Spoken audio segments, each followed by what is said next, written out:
और इन सारी चीजों के साथ साथ समूचा जम्मू कश्मीर जो है वो उन चुनावों की भी तैयारी कर रहा है जो यहां पर होने वाले हैं इस महीने के अंत से। हम इस पर एक खास सीरीज आपको बहुत जल्द दिखाने वाले हैं, लेकिन उससे पहले आज खबरदार के लेंस से आपको बताते हैं कौन कौन सी खबरें हम आपको दिखाने वाले हैं। यहां फोकस तो हमारा कश्मीर पर रहेगा, साथ ही लद्दाख भी हमारे फोकस में रहेगा। जम्मू कश्मीर, लद्दाख और पाकिस्तान पर फोकस, क्योंकि नए कश्मीर से भारत के अलगाववादी नेताओं और पाकिस्तान दोनों को बहुत तकलीफ हो रही है। खबरों को खबरदार के लेंस से देखेंगे तो आपको दिखाई देगा कि अनुच्छेद 370 को फिर से जिंदा करने के लिए गुपकार गठबंधन वाले सारे नेता काम पर लगे हुए हैं। लेकिन अमित शाह की सियासी स्ट्राइक के बाद कांग्रेस का हाथ जल गया। वो अपना हाथ खींचकर खुद को बचाना चाहती है, लेकिन तीर कमान से निकल चुका है। गुपकार कैसे कांग्रेस के लिए एक राजनीतिक बुखार बन गया, इसे समझिएगा। इसके बाद आपको लद्दाख ले चलेंगे और बताएंगे कि चीन को -40 डिग्री के तापमान पर कैसे चैलेंज देगी भारतीय सेना, और लद्दाख में भारतीय सैनिकों ने दुश्मन और मौसम से एक साथ लड़ने के लिए कौन सी स्पेशल तैयारी की है। भारत और चीनी सेनाओं के बीच जारी तनाव के बीच लेह से तो आपने कई ग्राउंड रिपोर्ट देखी होंगी, लेकिन आज तक पहला और इकलौता न्यूज चैनल है जिसने 16,000 फीट की ऊंचाई पर पहुंचकर सर्दियों में LAC पर भारतीय सेना की तैयारियों का जायजा लिया है। इसे मिस मत करिएगा। ट्विटर ने लद्दाख को चीन के नक्शे में दिखाने की गलती के लिए संसदीय समिति से लिखित में माफी मांगी है। पिछले महीने डेटा प्रोटेक्शन बिल पर बनी संयुक्त संसदीय समिति ने लद्दाख को चीन में दिखाने के लिए ट्विटर के खिलाफ सख्त रुख अपनाया था। समिति ने इसे देशद्रोह के बराबर माना था और ट्विटर से हलफनामे के रूप में सफाई देने के लिए कहा था। और अमेरिका के पूर्व राष्ट्रपति बराक ओबामा ने दावा किया है कि पाकिस्तान की सेना में अल-कायदा और दूसरे आतंकी संगठनों के कई मददगार मौजूद हैं। पाकिस्तान की खुफिया एजेंसी ISI के तो अल-कायदा और तालिबान से सीधे और नजदीकी रिश्ते हैं। ISI इन आतंकी संगठनों का इस्तेमाल भारत और अफगानिस्तान के खिलाफ करती रही है। ये गठजोड़ बहुत खतरनाक साबित हो सकता है। ओबामा ने ये टिप्पणी अपनी किताब प्रॉमिस्ड लैंड में की है। वैसे ये तो बातें सब जानते ही हैं, लेकिन पूर्व अमेरिकी राष्ट्रपति ने कहा है तो इसे विस्तार से समझना चाहिए। लेकिन सबसे पहले हम गुपकार की बात करेंगे, और गुपकार को लेकर जिस तरीके से भारतीय जनता पार्टी ने कांग्रेस पर निशाना साधा है उसकी बात करेंगे। और इसीलिए सवाल यहां पर यह उठता है कि क्या किसी मजबूरी में कांग्रेस ने इस गठबंधन से, जिसे अमित शाह गैंग का नाम देते हैं, उससे इनकार किया है। गुपकार गठबंधन सोनिया गांधी और राहुल गांधी की नई टेंशन है। गृह मंत्री अमित शाह के हमलों में फंसी कांग्रेस ने तुरंत सफाई तो दे दी, गुपकार गठबंधन का हिस्सा होने से इनकार कर दिया।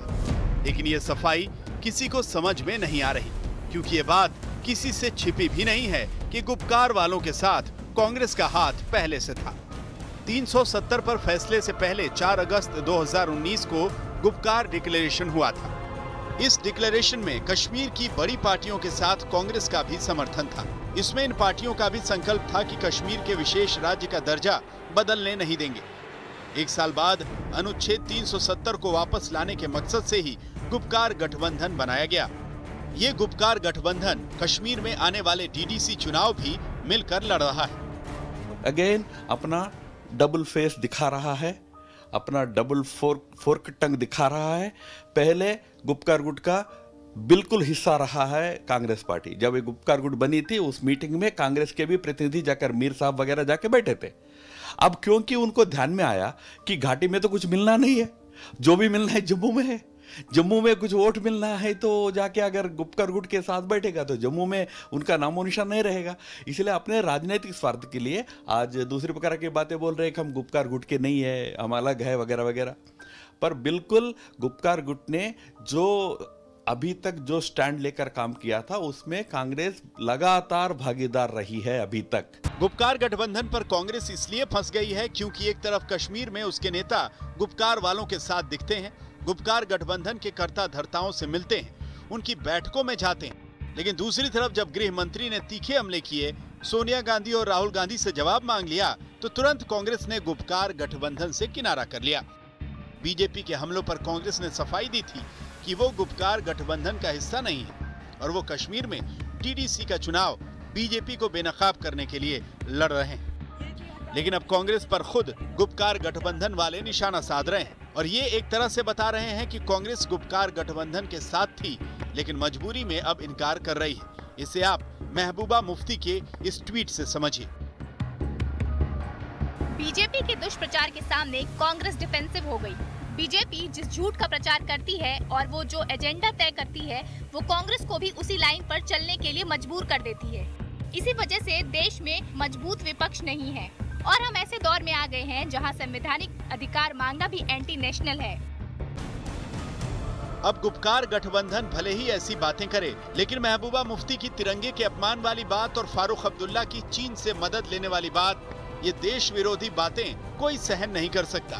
बीजेपी इसी पर हमलावर है और इसमें कांग्रेस को भी लपेट लिया है। श्री फारूक अब्दुल्ला जी, इन्होंने बहुत स्पष्ट शब्दों में ये कहा कि हम चीन की मदद लेकर 370 धारा को बहाल करेंगे।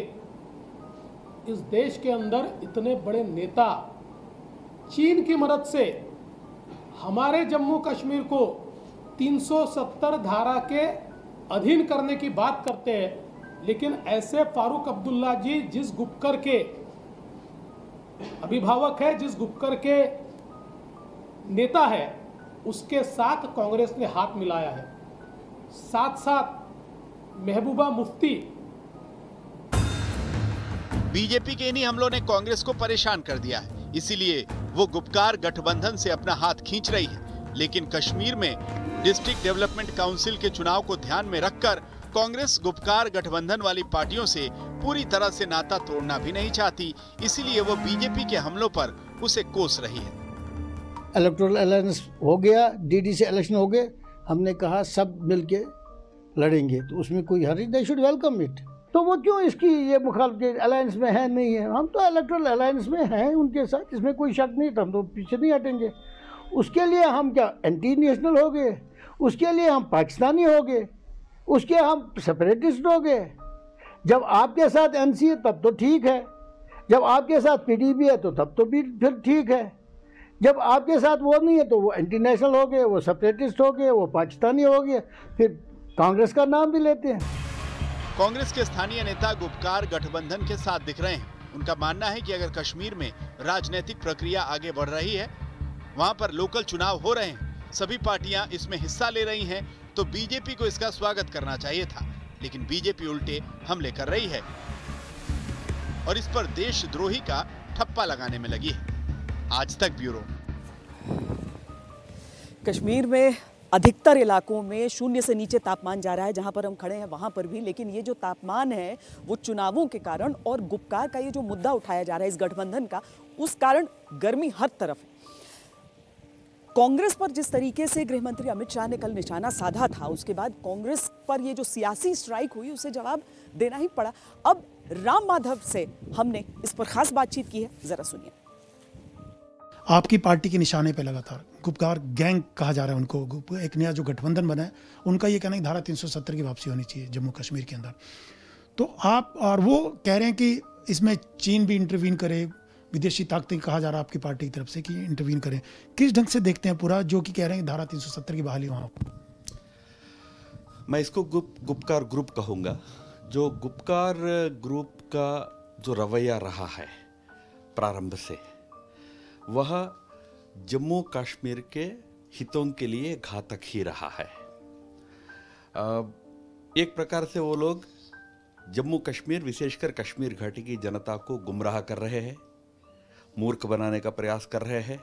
वो जानते हैं न धारा 370 वापस आनी है, न कोई चीन और देशों का हस्तक्षेप इसमें बिल्कुल संभव है। फिर भी इस प्रकार की बातें बोलकर अपना राजनीतिक अस्तित्व बचाने का प्रयास कर रहे हैं। मुख्य बात जो गुपकार ग्रुप के नेताओं के सामने मुख्य समस्या इस समय ये है कि वो थरोली डिस्क्रेडिटेड है कश्मीर में, और अपना राजनीतिक अस्तित्व को बचाने के चक्कर में अनेक प्रकार की बातें वो कह रहे हैं। हमें लगता है कि जैसा कल गृहमंत्री जी ने भी कहा कि वहाँ की जनता के हितों की रक्षा के लिए जो कदम भारत सरकार ने उठाई है उसका जरूर राज्य की जनता स्वागत करेगी। ये जो अपने राजनीतिक अस्तित्व की लड़ाई जो लड़ रहे हैं ना, इन पर तो ना जनता का भरोसा रहने वाला है। अब तो देखिए कितने सोमरसाल्ट्स किए हैं। पहले बोलते थे कि हमको इलेक्शन में लड़ना नहीं है, हमको जब तक फ्लैग वापस नहीं आएगा, राज्य का झंडा नहीं आएगा, तब तक राष्ट्रीय ध्वज को भी, राष्ट्र ध्वज को भी हम मानेंगे नहीं, इस प्रकार के बयान देते थे। महबूबा ने तो यही कहा है कि मैं तिरंगा बाद में है, पहले मेरे लिए जम्मू कश्मीर का है, मैं तिरंगा को भी नहीं मानूंगी जब तक जम्मू कश्मीर का झंडा वापस नहीं होगा। नहीं, बिल्कुल इस प्रकार की बातें ये सब कहते थे। ये सभी अपने अस्तित्व को बचाने के चक्कर में करने वाली बातें थी, और राज्य की जनता इस जो दुगलियापन है, ये डबल फेस है, इसको अच्छी तरह समझ लेगी, मुझे पूरा विश्वास है। लेकिन महबूबा ने यह भी कहा है कि अगर अमित शाह का जो बयान था उसके ऊपर निशाना साधा है, उन्होंने उनका जवाब दिया है, कहा है कि अगर हम बात करते हैं तो हम एंटी नेशनल हो गए, अमित शाह या बीजेपी कोई बात करती है तो नेशनल हो गए। ये क्या रवैया है बीजेपी? राष्ट्रध्वज को नहीं उठाऊंगी ये कहना, यानी एक प्रकार से राष्ट्रध्वज उठाना, नेशनल फ्लैग उठाना कोई मेहरबानी हो, इस प्रकार का सोच रखना ये नितांत गलत है। तो इस दृष्टि से उनका जो रवैया रहा है वह देश का सम्मान और देश की एकता अखंडता के लिए विरोध में ही रहा है महबूबा जी का। बट इस समय इंटरेस्टिंग बात यह है कि ये सब स्टैंड लेते लेते आज वही गुपकार गुट इस स्थान पर आकर खड़ा है कि वो अब चुनाव भी लड़ेंगे, है ना, हमारे संवैधानिक व्यवस्थाओं को भी मानेंगे। उस दृष्टि से देखा जाए तो मैं ये मोदी जी और अमित शाह जी का विजय मानता हूँ। देखिए, राजनीति करने को अमूमन गलत माना जाता है, खराब माना जाता है, लेकिन यहाँ पर अच्छी चीज़ ये हो रही है कि इस तरह की बयानबाजी के बीच, इस तरह के इल्ज़ामों के बीच राजनीतिक हलचल कम से कम कश्मीर में नजर आ रही है। धारा 370 हटने के बाद जिन पार्टियों ने ये कहा था कि वो जब तक इसे बहाल नहीं किया जाएगा तब तक चुनाव ही नहीं लड़ेंगे, वो डीडीसी चुनाव लड़ रहे हैं। बहुत सारे निर्दलीय जो हैं वो सामने आकर लड़ रहे हैं। इसका सीधा सीधा मतलब ये हो जाता है कि वो बंटवारे वाली राजनीति हार रही है और भारत का लोकतंत्र जीत रहा है। राज्य कोई भी हो, चुनाव कोई भी हो, बीजेपी की तैयारी में कमी नहीं रहती। दिल्ली से बीजेपी की टीम जम्मू पहुंच गई, जहां 1 दिसंबर से डिस्ट्रिक्ट डेवलपमेंट काउंसिल के चुनाव होने हैं, और चुनावी एजेंडा तो बीजेपी ने गुपकार गठबंधन पर तीखे हमले करके सेट कर ही दिया है। संगठन नहीं है, गैंग है, गैंग। जिस गैंग ने 7 दशक तक जम्मू कश्मीर को लूटा, अब वो फिर गैंग, पहले बॉलिंग बैटिंग करते थे आमने सामने, अब मिलके दोनों बैटिंग पे खड़े हैं, और ये जम्मू कश्मीर की जनता इनको नकार चुकी है। इस गुपकार गैंग को, इनकी कारस्तानियों को, इनके 7 दशक के हिसाब को जनता मांग रही है, और इनका कुछ नहीं होने वाला। ये गुपकार गैंग अब इनका पर्दा साफ। जम्मू कश्मीर में डीडीसी चुनाव और पंच सरपंच के खाली पदों पर चुनाव, ये अनुच्छेद 370 हटने और केंद्र शासित राज्य बनने के 1 साल बाद बड़ी चुनावी प्रक्रिया है।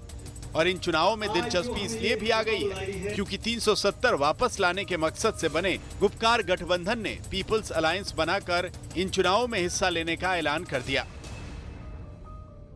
अमित शाह साहब, you have lost the elections in Kashmir before you have fought it. वो इसलिए क्योंकि आज जम्मू और कश्मीर के हिंदू, मुसलमान, सिख, ईसाई, बौद्ध, जितने भी हमारे पंडित, पहाड़ी, गुजर, उनने ये फैसला कर लिया है कि आपने जो 2019 5 अगस्त को हमारे कॉन्स्टिट्यूशन को तार-तार कर दिया, हमारे तशक्कुस को, हमारी बका को, उनने फैसला कर दिया है कि अब हम आपको करारा जवाब देंगे। और आज तक जो हमने इलेक्शंस लड़े हैं वो तो within the constitutional framework of India ही लड़े हैं। अब अगर उनकी अलायंस चल रही है बाहर, एनडीए किसको कहते हैं, वो भी एक अलायंस है ना, अब हम उनको गैंग कहेंगे? Is it fair? ये बात मुझे उनकी सही नहीं लगता है। मुझे नहीं लगता है ये वो जो कोई भी ये बात कह रहा है गुपकार गैंग के बारे में, ये सही नहीं कह रहे हैं, ये बिल्कुल गलत कह रहे हैं। गुपकार अलायंस का कहना है कि जम्मू कश्मीर की पार्टियां एक साथ आ गईं, इसीलिए बीजेपी घबरा गई और गुपकार अलायंस पर हमला करने लगी। लेकिन वो बीजेपी को इन चुनावों में खुला मैदान नहीं देंगे और चुनाव में मिलकर बीजेपी को बेनकाब करेंगे। लेकिन सबसे बड़ी परेशानी कांग्रेस की है, जो गुपकार से अपने रिश्तों पर सफाई देती फिर रही है। पार्टी जो जमात देश में, हमारे देश में पाकिस्तान की बात करे, कश्मीर की किसी इंटरनेशनल बात करे, कांग्रेस कभी उसके साथ नहीं है। जनरल बात मैं कह रहा हूँ, मैं इस पर्टिकुलर अलायंस के बारे में नहीं मैं कह रहा। हमने केवल इतना किया है कि कहीं कहीं जो लाइक माइंडेड पार्टीज हैं उनके साथ हमारी सीट एडजस्टमेंट हुई है। इस राजनीतिक टकराव में कश्मीर की राजनीति में बड़ी हलचल मच गई। जो राजनीति पिछले 1 साल से ठप थी, लेकिन इसमें ज्यादा नजर अब्दुल्ला परिवार और महबूबा मुफ्ती पर है, जो 370 हटने के बाद अपनी राजनीतिक जमीन फिर से तलाश रहे हैं। जम्मू से सुनील जी भट्ट के साथ आज तक ब्यूरो। लद्दाख में एलएसी पर सर्दियों की शुरुआत हो चुकी है। कुछ समय में बर्फबारी भी वहां पर शुरू हो जाएगी, लेकिन पिछले 7 महीनों से भारत और चीन के रिश्तों पर जो बर्फ की चादर जमी हुई है वो साफ नहीं हो रही है। और जानकारों के अनुसार ये कहा जा रहा है कि अब जो आने वाली सर्दियां हैं वो इस बार भारतीय सेना के लिए सियाचिन जैसा मंजर होंगी, सियाचिन जैसा मोर्चा बनेगा, जहां भारतीय सेना को एक साथ 2 दुश्मनों से मुकाबला करना होगा। एक चीन, दूसरा मौसम। चीन से मुकाबला करने के लिए भारतीय सेना पूरी तरह तैयार है, लेकिन -20 से 40 डिग्री यानी -20 से -40 डिग्री की ठंड से लड़ने के लिए भारतीय सेना की तैयारी कैसी है, यही जानने और समझने के लिए आज तक की टीम ने लेह से लाइन ऑफ एक्चुअल कंट्रोल का सफर तय किया है और मौसम के खिलाफ जंग लड़ने के लिए सेना की तैयारियों की एक्चुअल ग्राउंड रिपोर्ट तैयार की है। आज तक की टीम लद्दाख में एलएसी पर हाई ऑल्टीट्यूड और सुपर हाई ऑल्टीट्यूड में रहने के लिए सेना की हैबिटेट फैसिलिटी में पहुंची। भारत और चीन की सेनाओं के बीच जारी तनाव के बीच लेह से आपने कई ग्राउंड रिपोर्ट्स देखी होंगी, लेकिन आज तक पहला और इकलौता न्यूज चैनल है जिसने 16,000 फीट की ऊंचाई पर पहुंचकर सर्दियों में एलएसी पर लद्दाख में एलएसी पर भारतीय सेना को एक साथ 2 दुश्मनों से लोहा लेना है, एक चीन और दूसरा मौसम। इस मुकाबले के लिए सेना की तैयारियां क्या हैं, ये जानने के लिए आज तक निकला एलएसी के सफर। आज तक पहला चैनल है जो लाइन ऑफ एक्चुअल कंट्रोल पर पहुंचकर आपको जमीनी हकीकत से रूबरू करवाएगा। लेह से 250 किलोमीटर का सफर तय करते हुए हम चूमर देमचौक इलाके में पहुंच रहे हैं, जो लाइन ऑफ कंट्रोल से लगा हुआ इलाका है, जहां पर भारतीय और चीनी सेनाएं आमने सामने खड़ी हैं। हम आपको दिखाएंगे क्या है जमीनी सच्चाई और कैसी है भारतीय सेना की तैयारी। लेह से चुमार डेमचौक की दूरी करीब 250 किलोमीटर है, जो 14,000 से 16,000 फीट की ऊंचाई पर है। पर में हमें चीन से मुकाबला करने के लिए भारतीय सेना की मजबूत तैयारियों के खूब दर्शन हुए, लेकिन हमारी मंजिल थी चुमार डेमचौक पर एलएसी का वो इलाका जहां सर्दियों में 40 फीट तक बर्फ जम जाती है और तापमान -40 डिग्री तक चला जाता। हमारा मकसद था हड्डियां जमा देने वाली ठंड से मुकाबला करने के लिए भारतीय सेना की तैयारियों को परखना। आखिरकार लंबे सफर के बाद जब हम अपनी मंजिल पर पहुंचे तो वहां का दृश्य देखकर हमारी सारी थकान मिट गई। हाँ, 14,000 से ज्यादा की ऊंचाई पर जो हालात यहाँ पर हैं, खासतौर से सर्दियां आने वाली हैं, 0 से 20 डिग्री का तापमान यहाँ पर होगा।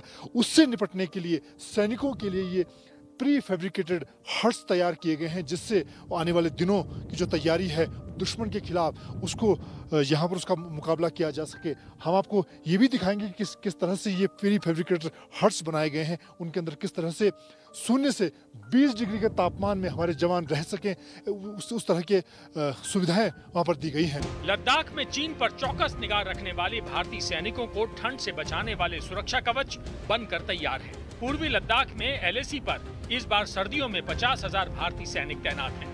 जवानों के लिए हालात आसान करने के लिए उनके रहने की सुविधाओं को अपग्रेड किया गया है, जिसकी तस्वीरें और वीडियो भारतीय सेना ने आज सोशल मीडिया पर जारी की है। लेकिन आज तक पहला और इकलौता न्यूज चैनल है जो भारतीय सेना की इस फैसिलिटी तक पहुंचा है। दुश्मन से मुकाबला करना है तो हर तरह से हथियार से लेकर रहने खाने की जो तैयारी है वो मुकम्मल होनी चाहिए, और इसीलिए यहाँ पर युद्ध स्तर पर पहली बार आवाज तक पर देख रहे हैं किस तरह से यहाँ चूमर जो देमचौक का इलाका है, 14,000 15,000 फीट की ऊंचाई पर यहाँ पर जवान तैनात हैं। इस युद्ध के क्षेत्र में भारतीय सेना न सिर्फ हथियार, टैंक, बीएमपी जैसे बड़े हथियारों की को लेकर चाक चौबंद है, लेकिन जवानों की तैयारी, यानी कि अब एक लंबी लड़ाई, चीन के साथ एक लंबी लड़ाई की तैयारी को लेकर भी यहाँ पर भारतीय सेना पूरी तरह से तैयार है। -20 से -40 डिग्री की हड्डियां तक जमा देने वाली ठंड में भारतीय सैनिकों का हौसला और शरीर गर्म रखने के लिए एलएसी पर ये स्मार्ट कैंप बनकर तैयार। 14,000 फीट की ऊंचाई पर बिजली, पानी जैसी आधारभूत सुविधाएं तो हैं ही, बल्कि ऐसी सुविधाएं भी हैं जो -20 डिग्री की ठंड में भी जवानों को 15 डिग्री तापमान में रहने का अनुभव करवाएंगी। इस तरह के ये बेड बनाए गए हैं जहाँ पर 2 जवान आराम कर सकते हैं, सो सकते हैं।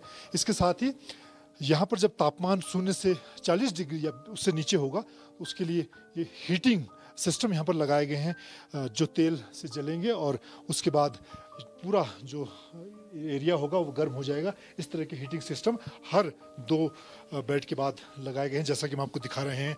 और यहाँ पर इस तरह से जवान अपने ड्यूटी के दौरान मुश्किल हालात में यहाँ पर तैनात होंगे। इसके साथ ही ये कुछ और हट्स हैं जहाँ पर जो रोज़मर्रा की सुविधाएं होती हैं वो तैयार की गई हैं। खाने पीने के लिए भी जो सुविधाएं हैं उनका भी यहाँ पर ध्यान रखा गया है।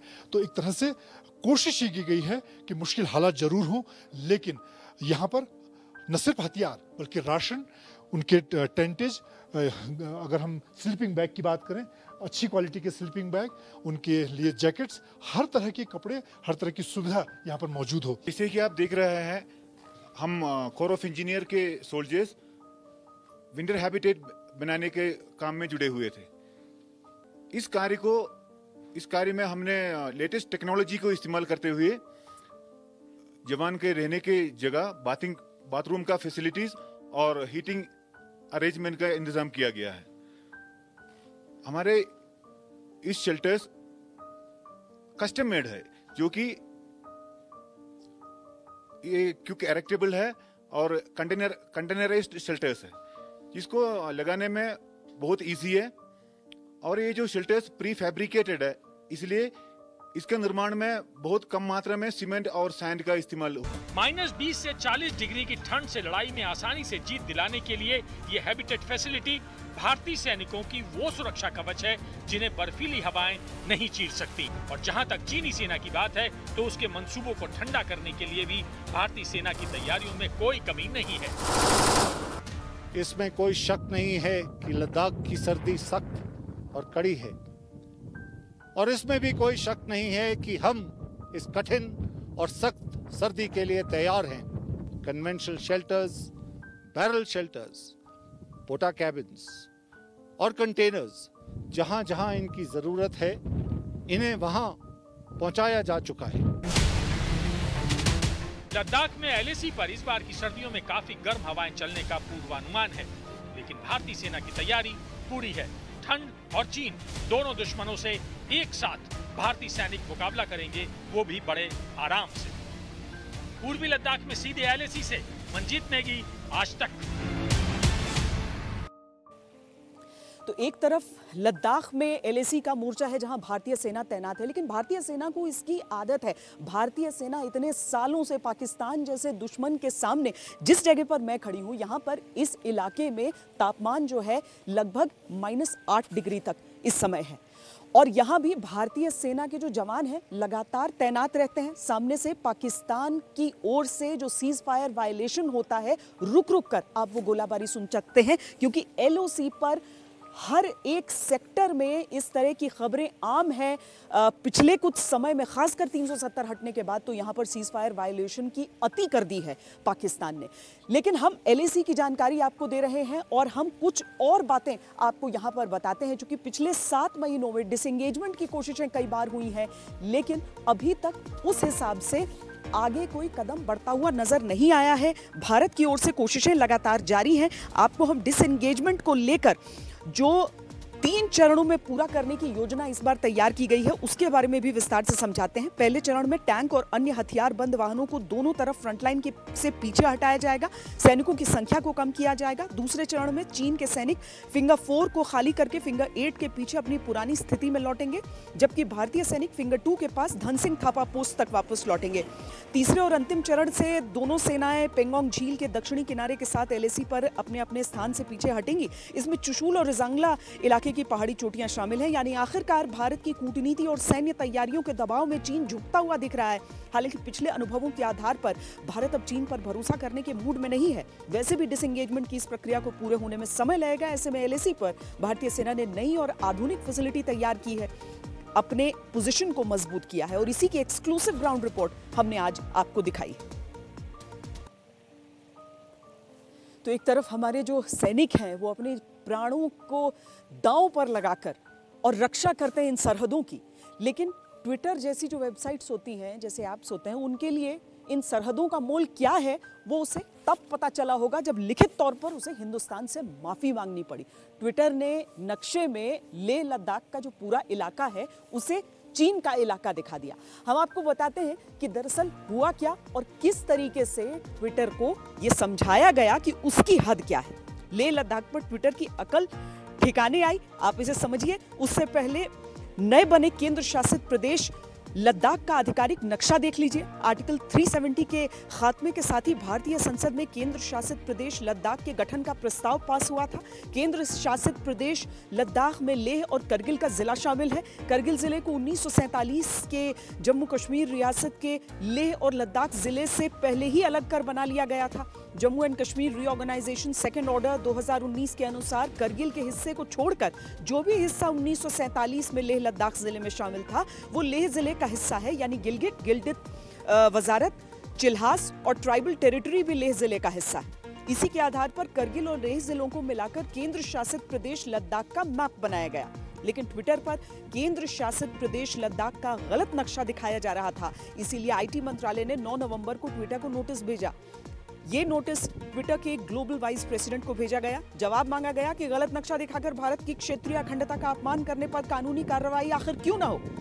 केंद्र शासित प्रदेश लद्दाख को चीन का हिस्सा दिखाने वाली ट्विटर की गलती पर सबसे पहले ट्विटर के सीईओ जैक डोर्से को आईटी मंत्रालय ने चिट्ठी लिखी थी। इसके बाद ट्विटर ने लद्दाख को चीन का हिस्सा दिखाना तो बंद कर दिया, लेकिन उसे पहले की तरह जम्मू कश्मीर का हिस्सा दिखाता रहा। ट्विटर ने अब भारतीय संसद की पर्सनल डेटा प्रोटेक्शन पर बनी समिति से लिखित माफी मांगी है और भरोसा दिलाया है कि 30 नवंबर तक सभी गड़बड़ियां दूर कर ली जाएंगी।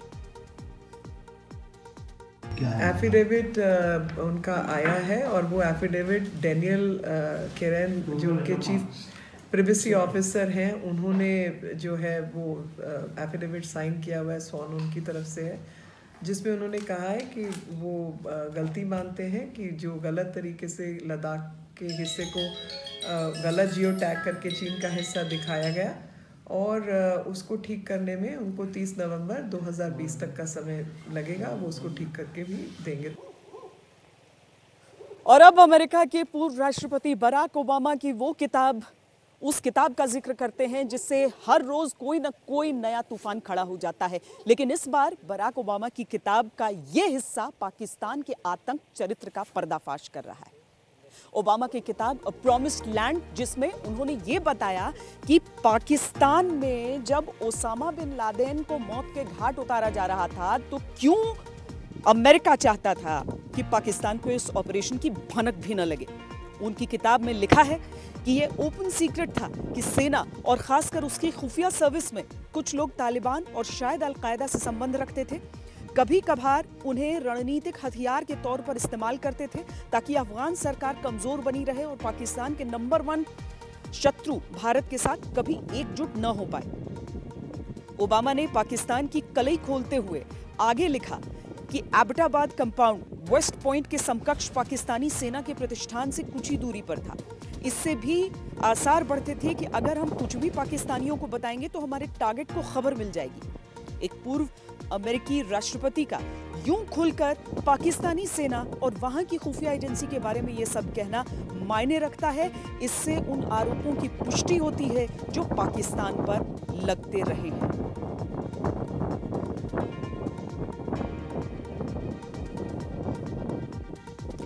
वैसे बराक ओबामा ने किताब में लिखा है कि जब पाकिस्तान के तत्कालीन राष्ट्रपति आसिफ अली जरदारी को उन्होंने ओसामा बिन लादेन के मारे जाने की सूचना दी तो उन्होंने बधाई दी और समर्थन किया। ओबामा ने किताब में यह खुलासा भी किया है कि तत्कालीन अमेरिकी विदेश मंत्री हिलरी क्लिंटन और उपराष्ट्रपति जो बाइडेन, जो अब अमेरिका के राष्ट्रपति बनने जा रहे हैं, उन्होंने नाकामी की आशंका जताते हुए पाकिस्तान में यह ऑपरेशन नहीं करने की सलाह दी थी। किताब में ओबामा ने लिखा है कि जो बाइडेन रेड के खिलाफ थे। उनका कहना था कि नाकामी के बड़े खामियाजे की आशंका की वजह से मुझे अब तक निर्णय रोकना चाहिए जब तक खुफिया एजेंसी और आश्वस्त न हो जाए कि कंपाउंड में बिन लादेन है।